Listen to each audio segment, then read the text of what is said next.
Oke, selamat datang. Hari ini kita bakal bahas sesuatu yang cukup dalam, sebuah ramalan kuno yang entah kenapa kok rasanya pas banget sama krisis terbesar di zaman kita sekarang, perebutan air. Jadi kita mulai dari sini ya. Ada sebuah kisah dari eskatologi Islam tentang satu kekuatan bisa dibilang misterius. Namanya Ya'juj dan Ma'juj. Konon mereka ini yang akan membawa kehancuran besar. Nah, menurut penafsiran Syekh Imran Hussein, jangan bayangin Ya'juj dan Ma'juj ini monster atau semacamnya ya. Bukan, mereka ini manusia, tapi dengan kekuatan teknologi dan organisasi yang luar biasa. Dan misi mereka itu menyebarkan fasad. Apa itu fasad? Gampangnya, kerusakan yang sistemik, yang merusak dari akarnya. Dan kekuatannya ini bukan main-main. Sampai-sampai ada kutipan yang bilang kalau cuma Tuhan yang bisa menghancurkan mereka. Coba bayangin, bahkan seorang pemimpin hebat yang dibimbing Tuhan pun bisanya cuma membangun penghalang buat menahan mereka, bukan mengalahkan. Ini nunjukin skala kekuatan yang ya di luar nalar manusia biasa. Oke, sekarang kita fast forward ya, dari ramalan kuno loncat ke era kita, era modern. Karena ternyata di dunia digital yang kita banggakan ini ada monster lain. Monster yang punya rasa haus yang luar biasa dan nggak kelihatan.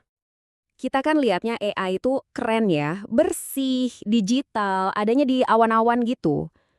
Tapi di balik layar, di balik fasad virtualnya itu, ternyata dia minum sumber daya fisik kita. Dan minumnya banyak banget. Apa yang diminum? Air bersih.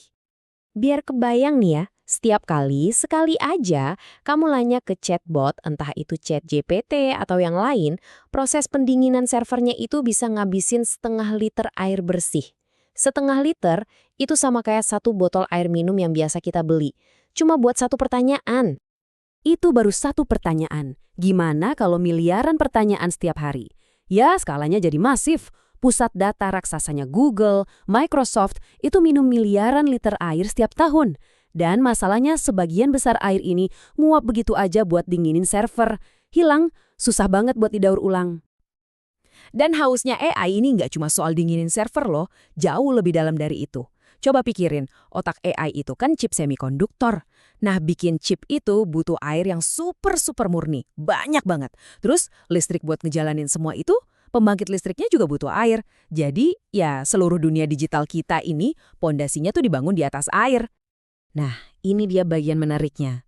Kalau ada sesuatu yang jadi langka, entah itu langka beneran atau sengaja dibikin langka, pasti ada yang siap buat ambil untung. Dan sekarang lahirlah raja-raja air yang baru. Siapa aja mereka? Kita mulai dari bab 1, Raja Almond. Ada keluarga namanya Resnick di California. Jauh sebelum kita semua heboh soal krisis air, mereka ini diam-diam udah mulai main.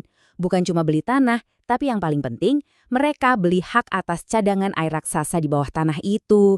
Gila kan? Mereka bangun kerajaan air. Lanjut, bab 2, pemilik tanah teknologi. Tokohnya kita semua kenal, Bill Gates. Orang tahu dia sebagai pemilik lahan pertanian terbesar di Amerika. Tapi, aset yang sebenarnya bukan tanahnya, melainkan air yang ada di bawahnya. Kenapa? Karena di banyak tempat aturannya gitu. Siapa yang punya tanah, dia yang punya air. Dan puncaknya, bab 3, para finansir global. Ini levelnya udah beda lagi. Sejak 2020, air itu resmi diperdagangkan di bursa, sama kayak minyak dan emas. Coba direnungkan sebentar. Sesuatu yang jadi hak asasi paling dasar buat kita hidup, sekarang jadi instrumen keuangan. Harganya bisa dimainin sama segelintir pemain besar. Ngeri. Oke, sekarang kita coba sambungkan benangnya. Apa hubungannya semua ini?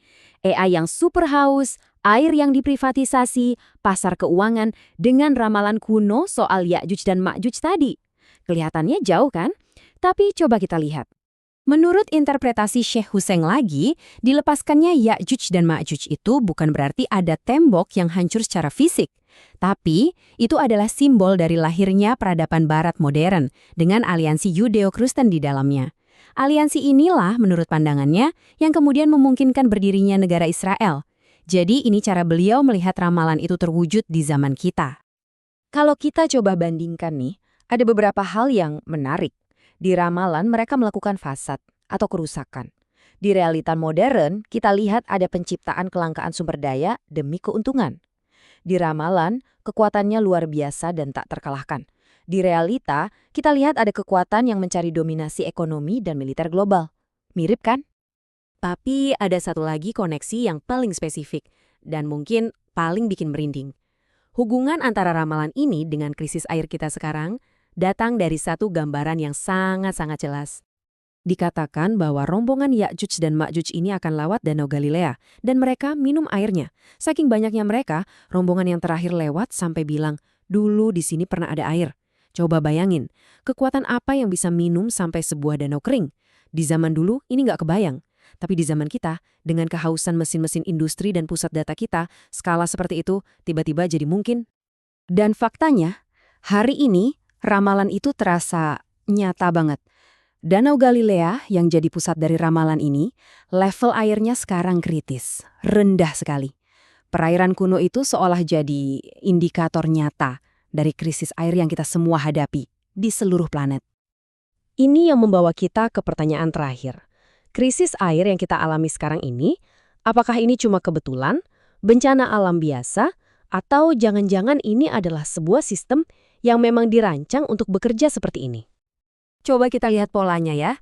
Pertama, teknologi kayak AI menciptakan permintaan air yang gila-gilaan. Kedua, permintaan ini ditambah perubahan iklim bikin air jadi langka. Ketiga, kelangkaan ini membuka pasar baru. Dan keempat, pasar ini dikuasai segelintir orang. Orang-orang yang sekarang secara efektif mengendalikan sumber kehidupan kita semua. Jadi, pada akhirnya cerita tentang air ini bukan lagi soal lingkungan atau ekologi aja. Ini soal kekuasaan. Dan pertanyaannya, saya rasa, buat kita renungkan bersama adalah, kalau hak paling dasar kita untuk hidup aja bisa jadi komoditas, siapa yang pada akhirnya benar-benar harus membayar harganya?